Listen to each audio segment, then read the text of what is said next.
주시고 옆에 체크 좀 해주세요. 우리가 믿는 기독교 신앙에서의 그 믿음, 여러분들은 어떻게 생각하십니까? 우리 기독교 신앙과 다른 종교의 가장 다른 차이점이 있다고 한다면 어떤 차이점을 우리는 이야기할 수 있을까요? 어떤 교리적인 차이도 이야기할 수 있을 것이고, 아니면 종교의 역사를 이야기하면서 차이점이 있다라고 말씀을 하실 것이고, 또는 제도적인 부분에서도 차이가 있다라고 말씀하시기도 하십니다. 근원적인 부분으로서는 유일신과 또는 다신론의 차이가 있다라고 이야기를 합니다. 자, 그러면 이 질문에 한번 답을 해 보시길 바랍니다. 다른 종교에서는 사용하지만, 그렇지만 우리 기독교보다는 많이 사용하지 않은 것을 제가 느끼게 되는데, 다른 종교에서는 많이 사용하지 아니하는 우리만의 단어가 있다라는 거예요. 그 단어가 뭐냐? 뭘까? 은혜. 예, 오늘 설교 제목을 보신 분이세요. 바로 은혜입니다. 이 은혜라는 단어가 얼마나 우리 기독교에서는 좋고 값진 단어인지 몰라요? 타종교는 어떻습니까? 타종교는 자신의 공로나 자신의 노력과 자신의 정말 공적에 의해서 보상을 받는 걸 중요시합니다. 당연히 우리 기독교에서도 그런 부분이 있어요. 우리가 완전히 외면하지는 않습니다. 그런데 우리 기독교에서는 무엇보다도 시작점이 다르다는 거예요. 다른 종교는 내가 사람으로부터 시작된다고 한다면, 우리 기독교는 내가 아닌 하나님의 행동에 의해서, 하나님의 주관하심에 의해서 나에게 주신 지혜와 나에게 주신 능력을 가지고 시작한다는 게 다른 점이에요. 그러니까 사람이 시작점이냐 하나님이 시작점이냐, 이거는 천지 차이라는 것을 우리는 알 수가 있는 것이죠. 그러면서 동시에 우리의 믿음과 행동이 하나님으로부터 시작된다라는 사실을 알게 하는 게 바로 은혜예요. 그게 은혜의 개념입니다. 그런데 이 은혜라는 것은 개념으로 끝나면 소용이 없어요. 개념으로 끝나는 게 아니라 우리 기독교는 하나님과 나와의 관계에서 내가 하나님의 은혜로 거듭났다는 것을 알게 하시게 하는 거예요. 그게 다른 점이에요. 개념으로 끝난 게 아니라 내가 거듭났다라는 고백까지 하게 됩니다. 이게 바로 다른 종교의 차이점인데요. 오늘 본문은 이 사도 바울이 하나님의 은혜가 어떻게 역사하는가에 대해서 설명을 하고 있습니다. 그러면서 이방인을 위하여 자신이 사도로 부름받은 것이 천적인 하나님의 은혜라고 고백을 하고 있어요. 그래서 그 은혜의 핵심이 오직 내가 아닌 예수 그리스도 안에서 나타났다라는 것을 바로 고백을 하고 있습니다. 그렇게 은혜의 주관자이신 예수 그리스도께서 과연 무엇을 나타내시는가? 크게 네 가지로 한번 말씀을 나누고자 합니다. 먼저 첫 번째는 은혜의 비밀이신 그리스도이세요. 예수님 자체가 은혜의 중심이고 핵심이라는 이야기예요. 우리 알다시피 바울이 어떤 사람이었습니까? 예수를 믿는 사람들을 핍박하는 사람이었어요. 잡아다니는 사람이었어요. 그런데 그가 부르심을 받았어요. 예수님의 부르심을 받고 다시 새로운 사람으로 거듭났다는 거예요. 이것이 바로 은혜인 거예요. 그게 은혜의 사건입니다. 바울에게 있어서는 가장 큰 체험의 사건이에요. 자, 생각해 보십시오. 우리 사람과의 관계에서 나를 해코지하는 그 사람을 다시 내 사람으로 만든다? 이거는 있을 수 없어요. 쉬운 일이 아니에요. 왜? 내 사람을 만들고 싶어도 내가 먼저 용서해야 되는데, 순간 감정이 욱하고 올라오면은 용서가 안 되는 거고 내 사람으로 만들 수가 없는 거예요. 그런데 사람은 할 수 없지만 우리 하나님은 그렇게 하셨다는 거예요. 사도 바울, 너 왜 이렇게 나를 핍박하느냐라고 말씀하셨잖아요. 예수 믿는 사람들을 잡아다니는 일을 했다는 거예요. 근데 너 나 핍박했지? 내가 앞으로 너 사용할 거야 라고 부르셨다는 거죠. 여러분, 하나님께서 사도 바울을 무엇으로 부르셨냐면 이방인의 빛으로 삼기 위하여 부르셨다는 겁니다. 읽지는 않았지만 우리가 사도행전 13장 47절에 보게 되면, 주께서 이같이 우리에게 명하시되 내가 너를 이방의 빛으로 삼아 너로 땅 끝까지 구원하게 하리라 하셨느니라. 사도 바울을 이방의 빛으로 삼아 주셨다는 거예요. 그래서 복음이 땅 끝까지 전할 수 있도록 너를 세웠다는 얘기예요. 이렇게 쓰임 받는 바울. 그러니 당연히 은혜 받았다라고 하죠. 그리고 그의 고백을 보십시오. 오늘 본문의 1절에 보게 되면은 이방인을 위하여 갇힌 자 된 나 바울이라고 분명히 고백을 하고 있습니다. 누구를 위하여? 이방인들을 위하여 갇힌 자. 여기서 갇힌 자라는 것은 하나님께로부터 붙잡혔다는 거예요. 주님으로부터 붙잡혔다는 것을 이야기합니다. 그러니 죄인이었던 사람이 붙잡힘을 당해서 이방인을 위해서 복음을 증거하는 사람이 됐다? 여러분, 이것이 내가 은혜라고 고백하지 않으면 뭐라고 이야기할 수 있겠습니까? 라는 게 사도 바울의 고백인 것이죠. 그런데 이 은혜가 놀라운 것은 사도 바울에게만 그친 게 아니라 하나님의 계획하심은 자, 처음에 다시 돌아가서 누구를 위하여? 이방인을 위하여라고 했던 얘기예요. 즉, 결국 하나님의 은혜는 사도 바울에게만 국한된 것이 아닌 믿지 아니하는 이방인에게까지도 적용될 수 있는 범위를 우리 하나님은 확장해 놓으셨다는 거지요. 여러분, 이 비밀을 깨닫는 게 또 은혜인 거죠. 구약시대에는 하나님의 구원의 계획이 온전히 드러나지 않았습니다. 그런데 신약시대에서는 분명하게 드러나는 것이 바로 예수 그리스도를 통해서 명확하게 나타나고 있죠. 특히 바울이 강조하는 것, 이방인들도 하나님의 그 구원하심의 계획 가운데 분명히 포함되어 있다라는 사실을 바로 이야기하고 있는 겁니다.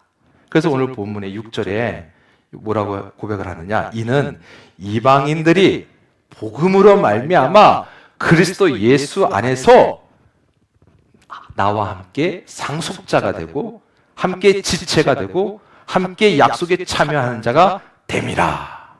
아멘. 여러분, 이것이 하나님의 놀라운 은혜입니다. 그 은혜가 모든 이 시대에 살아가는 모든 민족과 모든 사람에게 그대로 하나님의 은혜 안에 들어오도록 지금 하나님은 지금도 초청하고 계신다는 사실을 우리가 분명히 바라볼 수 있어야 될 줄 믿습니다. 그 하나님께서 세상의 모든 사람들을 위해서 세우신 그 비밀의 계획이 누구시냐? 그리고 그 중심에 누구가 계시느냐? 바로 오직 예수 그리스도인 거예요. 여러분, 복음은 다른 게 아니에요. 복음은 예수님이세요. 복음은 예수 그리스도이세요.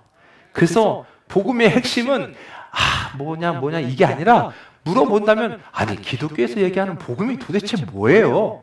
기쁜 소식 복음이라고 하는데 그게 뭔데요? 좀 말씀 좀 해주세요. 그게 뭐냐면요, 이러면 안 돼요. 그건 뭐냐면 예수 그리스도이십니다. 아멘. 예수님이 당신을 위해 오셨어요. 예수님이 당신을 위해 피 흘리셨어요. 예수님 믿기만 하면 구원받아요. 여러분, 이게 복음의 핵심인 줄 분명히 믿습니다. 자, 두 번째, 그리스도에 대해서 어떤 분이시냐? 약속에 초청하시는 그리스도이시다라는 거예요. 약속에 초청하시는 그리스도. 여러분, 어느 마을에 가난한 농부가 있었는데요. 그 농부가 그 왕으로부터 초청을 받았어요. 이제 왕궁으로 들어오라는 거예요. 한번 생각해 보세요. 힘없는 농부예요. 그냥 하루하루를 농부 열심히 땀 흘려 살아가는 농부인데 갑자기 왕이 부르니 여러분 어떻겠습니까? 그 마음이 콩닥콩닥콩닥. 왜 나를 부르지? 어쩌면 기쁜 마음도 있겠지만 갑자기 내가 무엇을 잘못했을까? 내가 뭐 때문에 부름을 받아야 되지? 하면서 한편으로는 두려운 마음도 있지 않았을까라는 마음도 들어요. 왜? 그게 사람이니까. 그런데 막상 가보니 그냥 말 그대로 아무 잘못 없어서 그냥 뭐 어떤 일을 잘못해서 부른 게 아니라 그냥 왕이 부른 거예요. 잔치에 부른 거예요. 참여하게 한 거예요. 그랬더니 그 자리에 갔더니 그 자리 자체는 이미 기쁨의 자리, 축복의 자리, 마음껏 누릴 수 있는 자리였던 것이죠. 여러분, 우리가 하나님 앞에 나아갈 자격은 없습니다. 아무 자격이 없었어요. 그런데 예수 그리스도를 보내주셔서 예수님을 통해서 우리를 초청해 주시고 계시다는 거예요. 그래서 그 초청을 우리가 받아들이면 되는데 지금 아직도 수많은 사람들은 어떻게 하고 있습니까? 지금 주님을 보내셔서 그 초청을 하고 계시는데 초청을 거부하고 있는 거예요. 초청에 거부하면요, 하나님께서 예비 놓으신 그 영광 있는 자리에 들어갈 수가 없는 거죠. 근데 여러분, 우리 모두는 이미 그 영광의 자리에, 우리 모두는 기쁨의 자리, 축복의 자리에 지금 걷고 있고 그 자리에 있는 줄 분명히 믿습니다. 아멘. 그래서 여러분들의 삶의 자리가 어떤 자리냐? 과감없이 주님과 함께라면 여러분들의 고백에서는 내 삶의 자리는 복된 자리입니다 라는 고백이 넘쳐나기를 바랍니다. 그리고 이 복된 자리는 우리 예수님께서 늘 나를 지금도 초청해 주시고 계시니 저는 그 초청에 응답하며 나아가니 내 자리가, 내 삶이 축복과 감사로 넘쳐날 수밖에 없습니다라는 고백이 우리 모든 신성교회 성도들의 고백이 되기를 다시 한번 주의 이름으로 축원합니다. 예수님께서 그 은혜의 비밀을 가지셨는데, 자, 그러면 우리가 깨닫게 되는 순간이 있어요. 근데 그 깨달음을 어떻게 깨닫게 되느냐? 깨닫게 하는 게 바로 성령의 역사예요. 깨닫게 하시는 분이 성령님이세요. 그래서 성령님을 통해서 예수님을 알아가고요, 성령님을 통해서 하나님의 말씀이 달다라는 걸 알게 되고요, 성령님을 통해서 신성교회 안에서 성도의 교제가 정말 행복하다고 느낄 수 있게 되는 거예요. 성령의 능력이에요. 성령의 역사예요. 바울이요, 고린도전서 12장 3절에 뭐라고 얘기하냐면, 성령으로 아니하고는 누구든지 예수를 주시라 할 수 없느니라 라고 이야기합니다. 여러분, 성령 하나님 때문에 우리는 예수님을 나의 주님입니다 라고 고백하는 줄 분명히 믿으시기 바랍니다. 그러니 여러분 모두에게는 다 이미 성령께서 임재하셨다는 증거예요. 성령 하나님이 지금 내 안에 계시다는 증거예요. 그러니 성령 하나님과 교통하는 것, 여러분, 그게 어려운 게 아닌 거예요. 이미 함께하고 계시는데 그 성령 하나님을 늘 붙잡고 하나님을 향하여, 우리 주님이 부르신 것처럼, 우리 주님께서 하나님을 아버지라 부르신 것처럼 우리도 예수님을 통해서 아버지라 이름을 부를 수 있게 되는 것, 여러분, 이것이 얼마나 큰 선물입니까? 그래서 사도 바울이 얘기하는 게 그거예요. 이방인들 너희를 위해서 복음으로 말미암아 그리스도 예수 안에서 너희들도 똑같이 나와 함께 예수 그리스도의 상속자고, 그리고 또 함께 지체가 되고 함께 약속에 참여하는 자가 되는 것이야 라고 고백을 하는 것이죠. 여러분, 이 고백이 여러분들이 세상 속으로 들어가서 지금도 알지 못하는, 하나님께서 이미 그분들을 위해서 이미 초청장을 지금 주고 계시는 거예요. 여러분들이 예수 그리스도를 통해서 여러분 한 분 한 분이 그들에게 초청장이 되어서 예수님의 복음을 증거할 때 성령의 역사가 분명히 올 한 해 넘쳐나고 나타날 줄 믿습니다. 자, 우리 주님은 또 어떤 분이시냐? 놀라운 사실은요, 일꾼으로 세우신다는 거예요. 일꾼으로 삼으시는 예수 그리스도이세요. 하나님의 은혜는요, 단지 우리가 구원받는 것에 끝나지 않아요. 하나님의 은혜는 우리가 구원받았으니 이제 구원받은 사람들이 하나님의 일꾼으로, 예수 그리스도의 일꾼으로 세워주신다는 게 은혜의 연속이에요. 연장선인 거예요. 여러분, 예수님의 일꾼들이 모인 곳이 어디입니까? 교회예요. 하나님의 일꾼들이 모인 곳이 어디예요? 교회예요.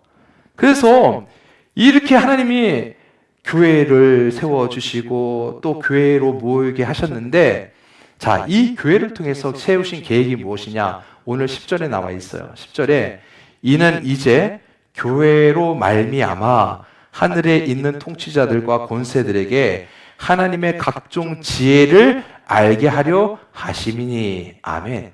여러분, 세상도요, 하나님께서는 교회를 통해서 하나님의 지혜가 세상에 임재되기를, 전달되어지기를 하나님은 계획해 놓으셨다는 거예요. 그래서 세상을 향하여 교회가 때로는 바른 이야기를, 바른 소리를 해야 되는 책임이 있는 거예요. 왜? 하나님께서 교회로 말미암아, 교회를 통해서 그 일들을 행하시는 하나님의 구원의 계획 가운데 있다라는 것이죠.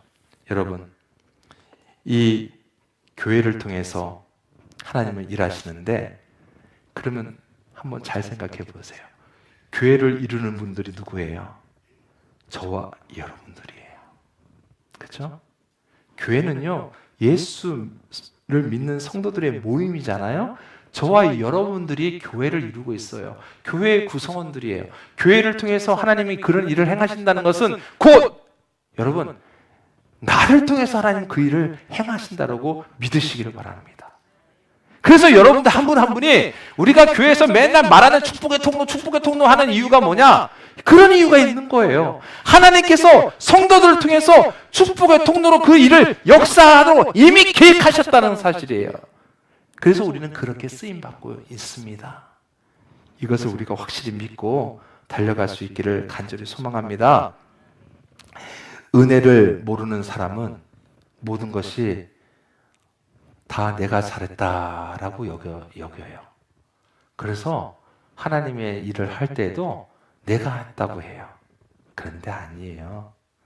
하나님 보시기에 선한 사람 아무도 없어요. 하나님 보시기에 의인 아무도 없어요. 다 부족해요. 바울이요, 로마서 3장 10절에 기록된 바 의인은 없나니 하나도 없으며라고 했잖아요. 이 말씀을 시편에서 인용해온 거예요. 시편 14편 3절, 53편 3절에 선을 행하는 자가 하나도 없다라고 기록을 하고 있습니다. 여러분, 그러면 이 말씀에 비추면요, 우리는 선을 행하는 자들이 아니라는 거예요. 의인이 아니에요. 사도 바울도 마찬가지였죠. 그런데 어때요? 선을 행할 줄 모르는 사람들을 하나님께서 의인으로 불러주셨고 하나님의 사역을 감당하도록 써주신다는 이 자체가 할렐루야, 하나님의 은혜입니다. 그래서 우리가 하나님의 은혜를 받은 모든 분들이라고 고백하는 것이죠. 사도 바울이 오늘 본문에서 고백합니다. 8절에 보게 되면 모든 성도 중에 지극히 작은 자보다도 더 작은 나에게 이러한 은혜를 주신 이유가 뭐냐?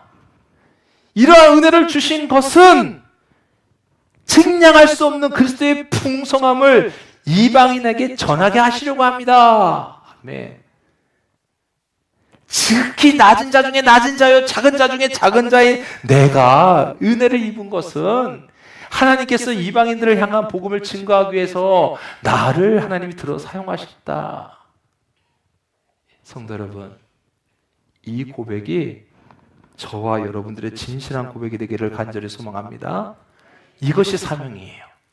이것을 깨닫는 게 사명이에요. 그래서 여러분 한 분 한 분이 세상 속에 드러나가 그들을 위해서 예수 그리스도의 복음을 전하는 것이 사명이요, 그 사명을 행하는 것이 하나님께 기쁨이 되는 줄 우리는 분명히 믿습니다. 하나님께서는 그렇게 우리를 일꾼으로 삼아 주십니다. 또한 네 번째, 우리 주님은요, 우리의 믿음을 더 강화시켜 주시는 우리 예수님이시라는 거예요. 믿음을 강화하신 그리스도.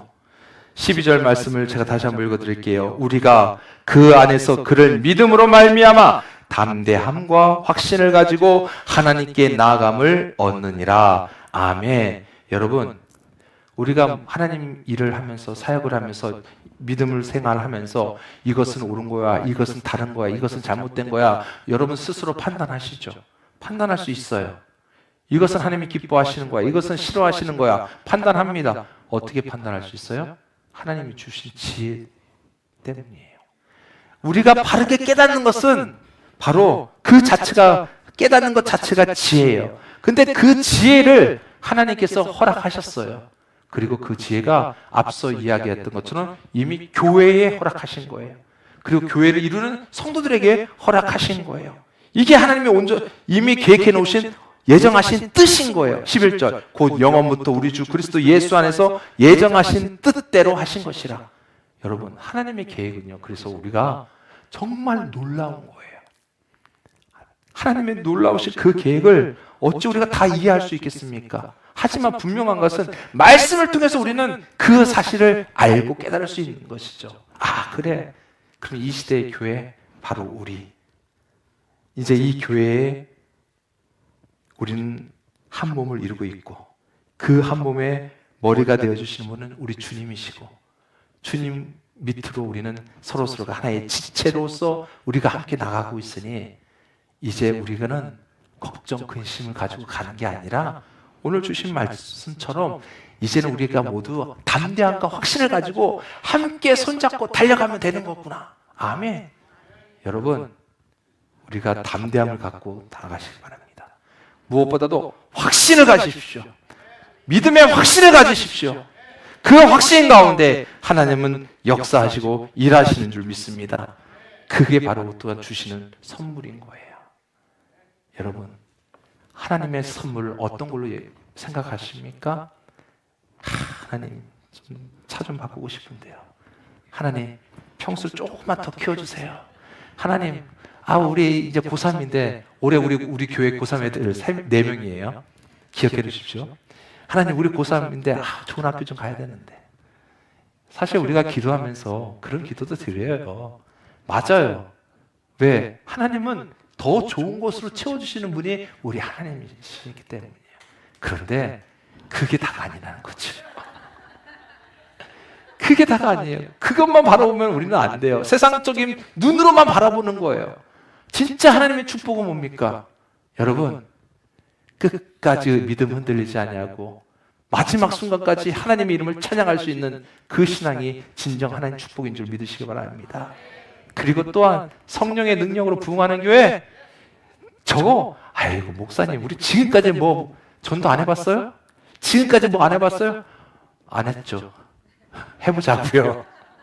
하나님의 능력이, 성령의 능력이 반드시 나타난 줄 확실하게 믿으시기 바랍니다. 그 믿음으로 담대함으로 나갈 때 하나님은 반드시 역사하시고 일하십니다. 여러분, 그래서 은혜는요, 아이고 하나님 은혜 좀 주세요, 기다리는 것도 맞지만 이미 하나님은 부어주시는 것, 그 은혜 우리가 찾고 깨달으면 되는 거예요. 그게 은혜인 거예요. 내게 이렇게 주셨구나, 할렐루야. 내게 이렇게 부어주시는구나, 할렐루야. 여러분, 하루 살아가면서 할렐루야를 외치시기 바랍니다. 할렐루야를 외치는 입술이 되시기 바랍니다. 왜요? 하나님을 먼저 인정하는 고백이기 때문이에요. 이 시간 우리가 다 같이 한번 할렐루야 한번 해볼게요. 시작! 아멘. 여기서 이제 차이가 있어. 할렐루야 할 때 늘 버릇이 돼서 손을 올리시는 분이 계셨어요. 이제 다시 손을 올려서 우리 하늘에 계신 하나님 앞에 할렐루야 하고 우리 한번 영광을 돌릴 수 있기 바랍니다. 시작! 할렐루야! 아멘. 여러분들의 삶이 할렐루야의 삶으로 승리하시기를 주의 이름으로 축원합니다. 기도하겠습니다. 살아계신 아버지 하나님, 감사합니다. 하나님, 우리가 주님의 제자로 부름받은 것은 결국은 하나님, 사도 바울이 부름받은 것처럼 이 시대의 비밀을 세상 사람들에게 알려주기 위한 것이고, 또한 함께 그 구원의 기쁨을 누릴 수 있도록 우리가 먼저 세움받았고, 또한 우리가 먼저 교회로 부름을 받아서 하나님 달려가는 줄 믿습니다. 무엇보다도 주님, 우리 성도들에게 하나님이 주신 담대함과 확신을 가지고 늘 언제나 우리의 삶 속에 하나님이 도와주신다는 사실을 확실히 믿으며 우리의 입술의 고백에 할렐루야 할렐루야 끊이지 아니하고 하나님 앞에 영광 돌리는 입술 될 수 있도록 인도하여 주시옵소서. 감사합니다. 예수님의 이름으로 기도드립니다. 아멘.